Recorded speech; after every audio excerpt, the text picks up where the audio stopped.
We see how a lot of these tools have shaped the development of new sexual desires when we see these kinks around parental controls or restriction, when we think about how we can access certain content and how we want to pay people for things that aren't even necessarily sexual.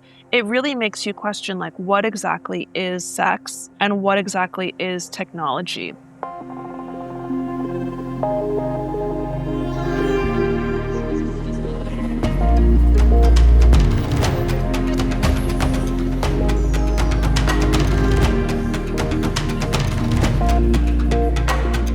Welcome to Art is Not a Thing, the podcast series about art as a practice of critical inquiry, knowledge production, and world building. My name is Carabelea, part-time host and producer of the podcast. Today, we kick off a new season, and we've partnered with Radio Ö1, one of Austria's leading cultural voices, to bring you the next 6 episodes. Over the next months, my colleague and radio journalist Hannah Balber will discuss with artists and researchers whose work questions and reimagines our practices in and of the world.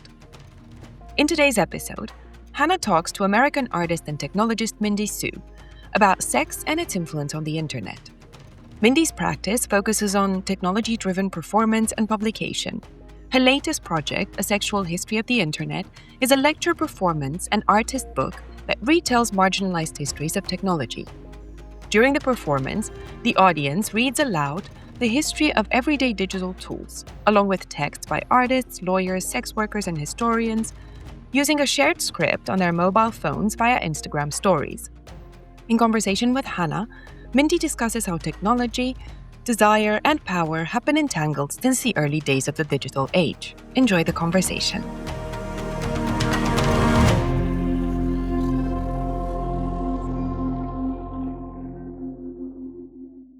Welcome to the Art is Not a Thing podcast, Mindy. It's great to have you. Thank you so much for having me. Happy to be here. Your recent project is called A Sexual History of the Internet. It's a lecture performance and book that gathers anecdotes, artworks, and historical artifacts that reveal the pervasive and perverted origins of our digital tools. So, where did you get the idea for this project? So my previous publication, Cyberfeminism Index, was like this big encyclopedia, and it gathered 3 decades of online activism and net art, and it had multiple different themes running through it, like hacktivism and wetware, open source software movements, things like this. But one of the key through lines that I felt was quite present was that of embodied technology.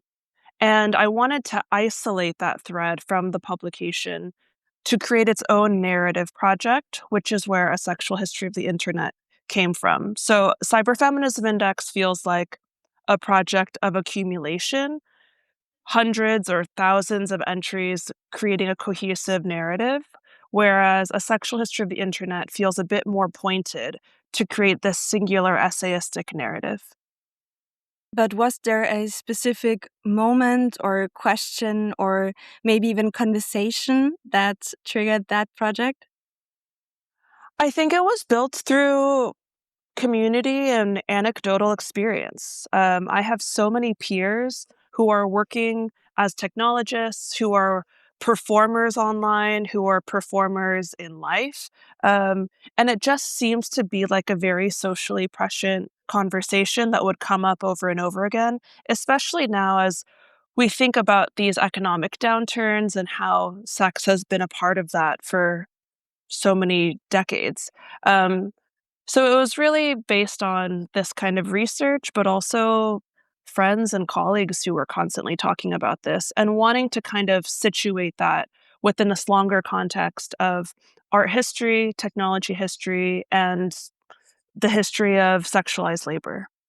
And when did you realize this wasn't just a research topic, but something that actually needed a performative form? I love the performative form because in my work, I often give lectures um, about various topics, but the performance is really meant to exemplify, kind of provide an alternative perspective on how to get the connotation of the content rather than it being more didactic. So, for example, we use Instagram every day, multiple times a day. And it has these built-in behaviors that we've been conditioned to perpetuate over and over, largely doom scrolling and rapidly clicking and trying to do things for likes and clicks and this kind of engagement. So when we then use Instagram as a performance vehicle, it kind of retrains how you might be thinking of that tool and also resituates the tool within this larger context of performance and extraction. Um, so it really became the way to kind of take advantage of the interface, but use it in an alternative way. So, how does the lecture performance actually work? Can you walk us through it? Yes. So when you go to a lecture hall, there's rows of seats, there's a podium with a speaker, and there's a big screen behind them. And this setup kind of suggests a sort of expertise or legitimacy. And I was trying to kind of draw attention to these conventions and then turn them on its head. So you're still in some sort of lecture hall or black box theater, but there's no podium and there's no projection. Rather, all the chairs are randomly askew, so everyone's facing a different direction. Everyone is then instructed to pull out their phone, and I get them all onto the same Finsta. And for me, there's no spotlight, there's no central stage, but I weave throughout all of the chairs. So as people are looking at their Instagram, you feel very much alone, but together because you're in a very dark room, you're all facing different directions, and yet you're doing this kind of endurance test where everyone is following the same 45-minute autoplay at the same time. It does start to feel kind of like this religious experience. And one of the curators watching it said it felt like a Catholic mass because you have this light reflection, you have this recitation from the audience, and it really does start to feel like this very polyvocal performance. And why was it important to you to also have this book as an extension of the lecture series? I have a practice of prototyping in public. I really like testing things out with an audience and being able to iterate quickly. And when we were doing these beta tests all throughout 2024, we found that many of our Instagram accounts kept getting deleted because of Instagram's very opaque community guidelines. So while we have learned how to censor the images and the language enough, um, and I do want to keep the internet or the Instagram account up so it's open access. But we also wanted to accompany that with a printed book for posterity. So I worked with Laura Combs, who's a longtime collaborator, and we were able to create a facsimile of the performance script and nod to the performance as much as possible. So you can actually see it behind me. There are these like tiny books that are the size of your iPhone. But when it's extruded to 600 pages, it starts to feel like a little Bible or a little black book. At the heart of the project is this idea that pretty much every type of modern technology, from the computer mouse to AI, has been directly or indirectly shaped by desire, power relations, and the labor of sex workers.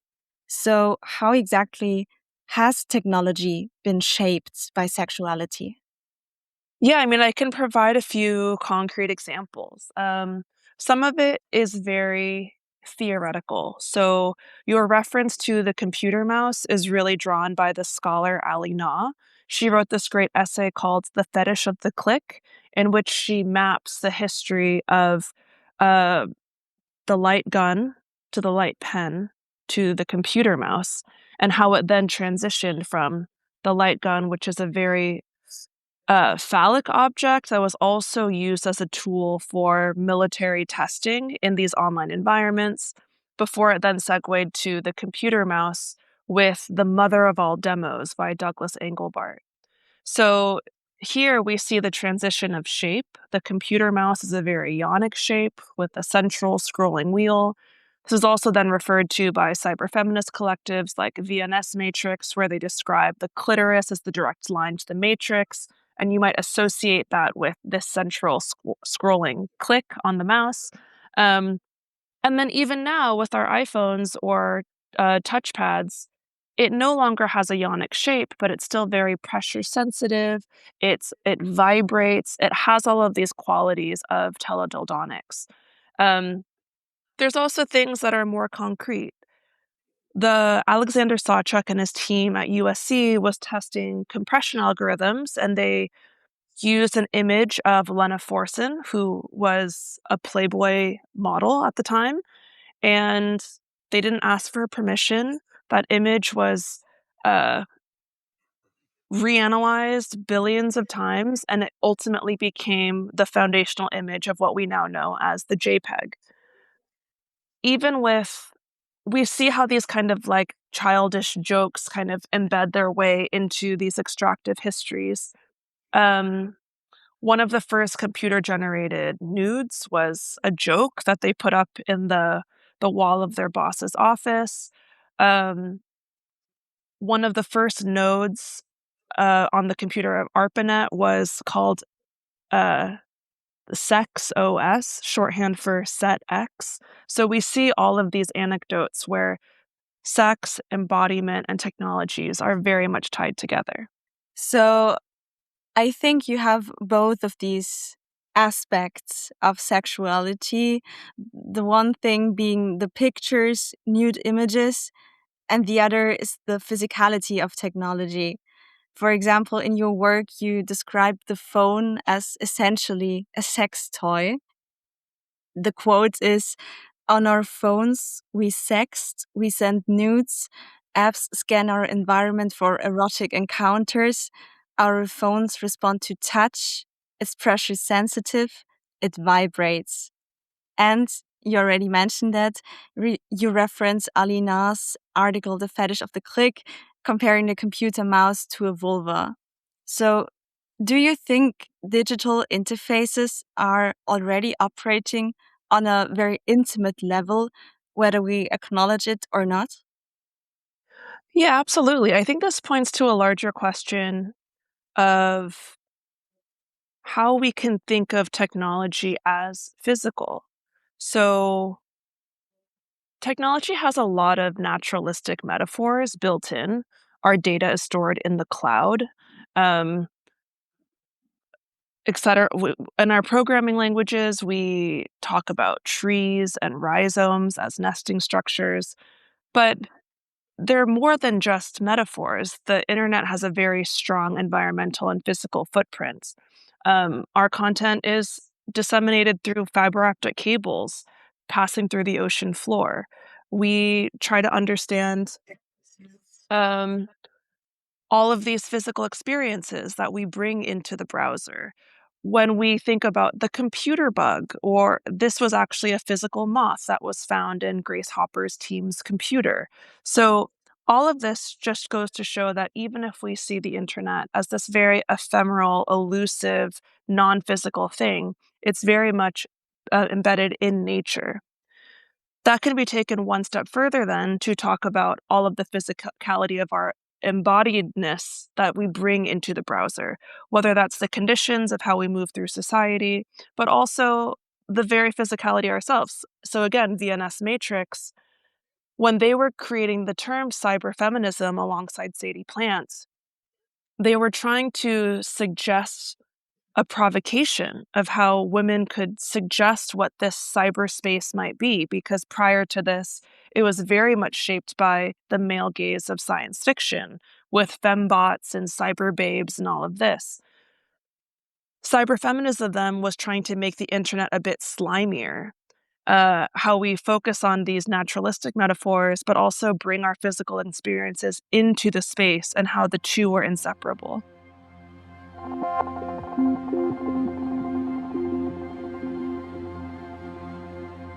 Mindy Seu is a designer, technologist, and associate professor at the University of California.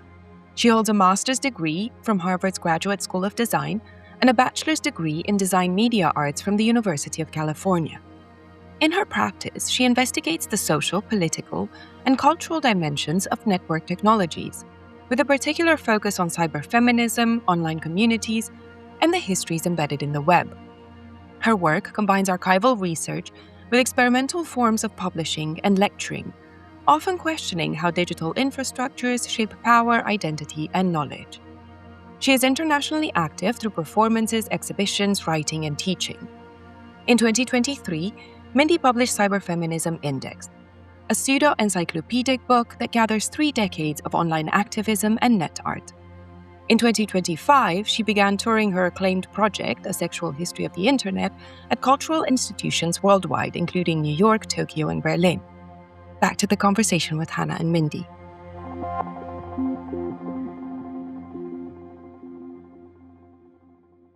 So you mentioned the first JPEG is essentially the story of a stolen image.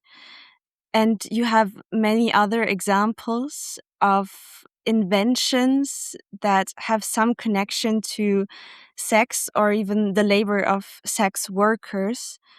Could you give some more examples? Like, how have sex workers or the work of sex workers influenced the evolution of the internet as we know it?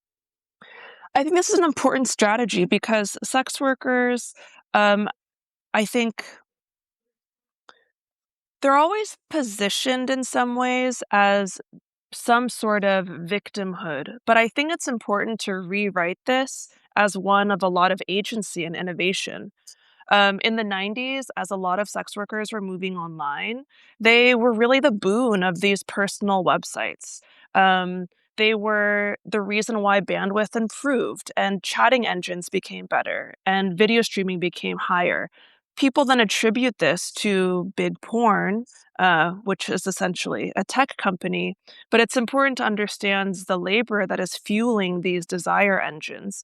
We also see a lot of sex workers being policed on mainstream channels like Instagram, for example.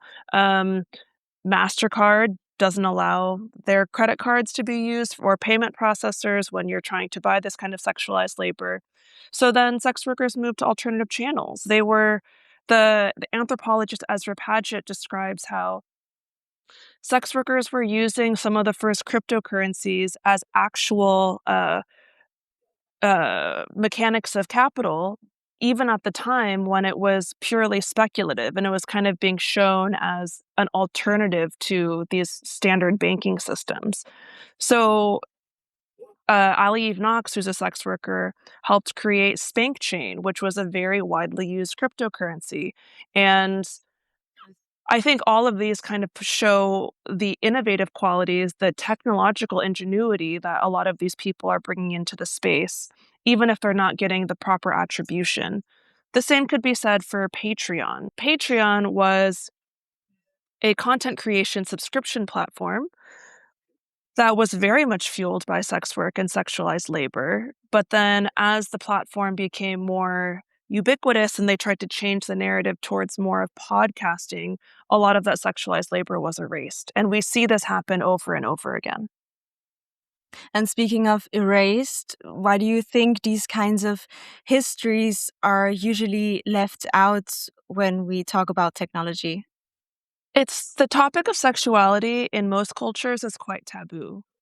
Um, but even beyond the social stigmas behind it, it's always very secretive, and it's always that social consciousness is then mapped into legislation. So, for example, regardless of the social sentiment around sexuality, in the US, it's highly policed. So, if you are using adult websites, if you're buying content, you have to basically create alternative ways of paying for this content. That content is then moderated differently, it's taxed differently, the performers get different cuts depending on whether it's adult or not adult. So all of this just creates the stigma of fear around this specific economy. And I think we start to see that's another reason why it becomes so hidden away, because there's less protections around the thing. And when legislation does pass, it's not done in conversation with the people in that industry. So a big the notorious one in the US was Sesta Fosta, where platforms became liable for all the content hosted on their platform rather than the user, which is what it had been a decade prior. And this caused a wide sweeping erasure because platforms were very scared of litigation, of what these content moderators would say, and it had caused a huge ripple effect that has been extremely dangerous for the people in the space and also the consumers of that space. How was it for you? So was the internet in your experience a place where you could also like learn about sex and sexuality, or did you feel maybe a little like overwhelmed or pressured? Like did you go looking for like explicit content? How did the internet to you as a person like shape your knowledge about sexuality? It's interesting because I grew up in a very conservative setting. There was a lot of parental controls. Um, there was a lot of prevention from accessing a lot of these things. Of course, kids are curious and very resourceful. So when I did stumble upon these explicit images, it was kind of my first exposure to a different level of racist stereotyping as well. So this over-sexualization, this Orientalist framing, I think all of that was very surprising. Um, but my early internet days, I feel, were very much shaped by blogging and these like friends lists and these collection sites like Delicious or bookmarking things or Zanga blogging platform and things of this nature. So in some ways I felt like I had a very um like prude, youthful engagement with these spaces. And then as I was in undergrad, more active on these platforms, it moved towards actually finding a lot of these net art sites. And I felt like that was more of an awakening than stumbling upon various porn sites. The net art sites was like, oh, the browser can be anything. It's a canvas. Coding is like an artistic form. It just felt like you were able to find these weird subcultures online in ways that aren't as accessible now. Coming back to the sexual history of the internet, when you trace this history from the early days of the internet to now, what's the biggest shift you've noticed in how sexuality and technology relate to each other? I think that as we are very much embedded in a physical digital blend, we see how a lot of these tools have shaped the development of new sexual desires and kind of reinforced older ones as well. So when we see the rise of like trying to chat with various performers, but not ever having a physical meetup, when we see these kinks around parental controls or restrictions, when we think about how we can access certain content and how we want to pay people for things that aren't even necessarily sexual, it really makes you question like what exactly is sex and what exactly is technology. The bounds of both are very blurry, and it kind of causes you to reconsider all of this sexual education that we've had that was very much a like penetration to procreation timeline. And I think increasingly people are understanding how expansive that actually is. And today, how are technology and the sex industry still influencing each other? I think that will happen, that will continue to happen forever. I think it's what I was really trying to do with this book is that if you want a history of sex work proper, there are a lot of people cited in the book that focus on that particular narrative. Gabriela Garcia, Sam Lee Cole, Noelle Perdue, like there's all these great scholars. I was trying to situate it within a larger history of internet history and art history to show that these things actually shouldn't be isolated into its own canon, but rather show how all of it is quite entangled because they do feed into each other. Art shapes sex, sex shapes technology. Technology changes both, like, all of it is very blurry, and I think showing the complexity of how that's entangled actually builds a more empathetic response to this thing rather than an othering perspective. I personally feel that with all the new technological developments today, it's becoming a little bit scarier. I think if we're thinking about AI avatars, deepfake technologies, just some platforms where people might use images where the owners or the people that their bodies belong to, their faces, have not consented to that Mhm. use. So how do you feel about that? I think also this for me starts to feel very complicated because technology kind of exacerbates these social conditions.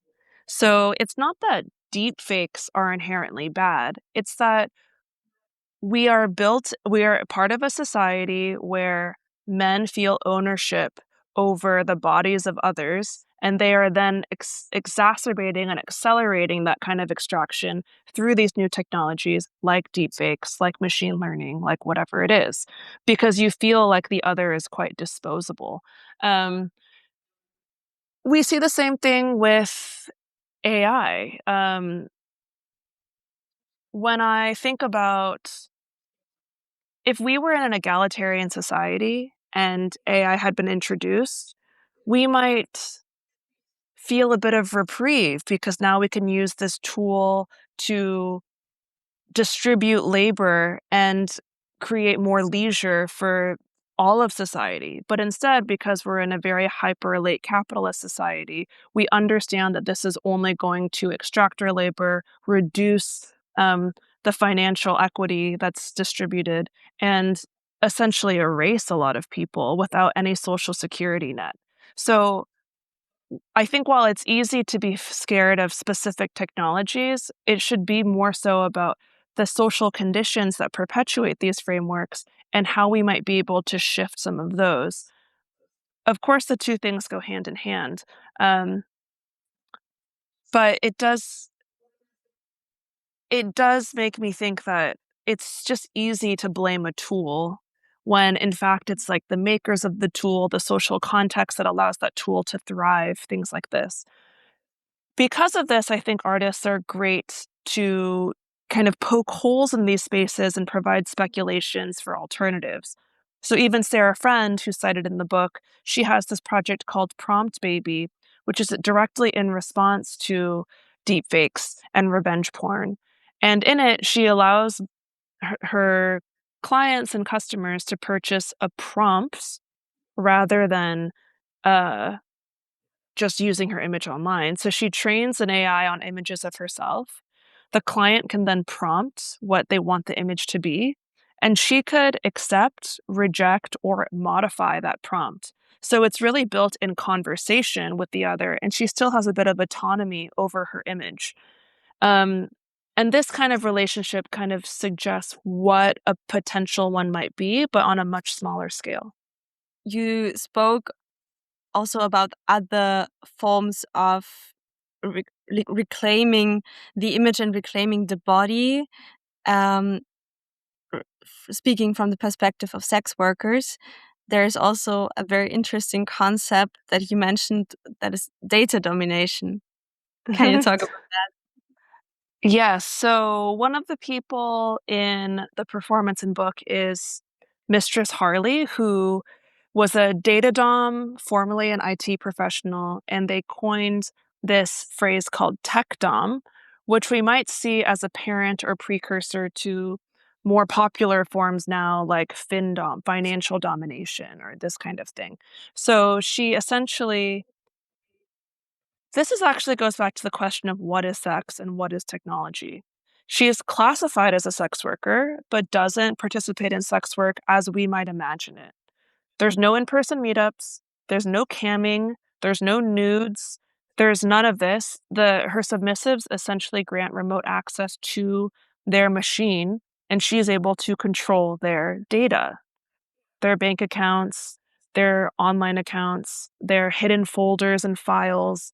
Um, and when we try to situate it, she was like, well, if you think about what are the cases in which this might be fetishized in a generation that grew up with parental controls and restrictions, if you live in a region where a lot of the internet is censored or blocked, you kind of learn how to turn these things uh, into spaces of pleasure and play. And I think it just brings these larger questions of how we can kind of situate these things and understand that they are all done consensually in a way that is meant to be a proper relationship between people, and um, understanding how that is able to blossom because of a larger social shift, um, and in response to these various legacies of technology. Given all of these tensions, the liberating potential, but also the exploitation, the intimacy, but also the surveillance, how do you personally feel about the internet today? Or has making that project changed your relationship to digital spaces? I think when you make projects like these, they are like calling cards. So I already had a lot of friends and peers and colleagues in this world from various avenues, whether that's academia or performance and art or sex work proper. And I think it feels like there's this great quote by Michael Warner that says, "A publication is the site where a public is formed."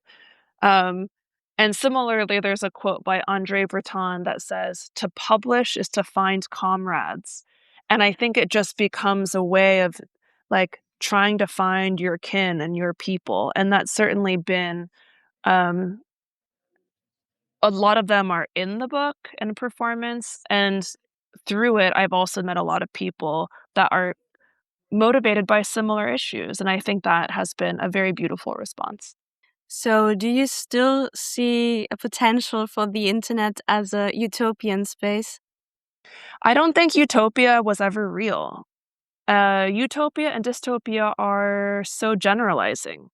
Um, a utopic space suggests that there is a universalizing vision of what this space, digital or physical, could be. I think that there's certain utopic principles that we can begin to implement within our current space, like universal access to all knowledge. Mhm. Like reducing borders. This kind of thing I think can be implemented, but to think of utopia at large as the goal, I think is a bit misguided because who is actually defining what that utopia looks like? It feels like a dangerous way of universalizing a principle or theory. Or let me rephrase that. What would a feminist approach to the relationship also between technology and sexuality to digital intimacy look like? I mean, I think we're really seeing it online. There is a collectivity behind a feminist uh, voice that I think has been really beautiful. This is why people talk about citation as the greatest feminist technology. It's trying to attribute all of the people who helped these ideas form and focusing on that polyvocal narrative rather than like an individual hero that we typically see in these mainstream histories. So, is it about also reclaiming systems or imagining entirely different new ones? I think it's a mix of everything. You have to reclaim certain systems, you have to break some down. People are creating new innovations. All of these different strands become like these decentralized way of creating a new possible um, alternative to what we currently have. So I never think it's about a singular direction or method. Otherwise, we might see it by now. But it's really trying to think about what is the decentralized, polyvocal, communal way of responding to these things in relation to those nearby, the place that you live, the time that you're living in, etc. Well, thank you so much for joining me today, Mindy. It's been a pleasure. Thanks so much for having me.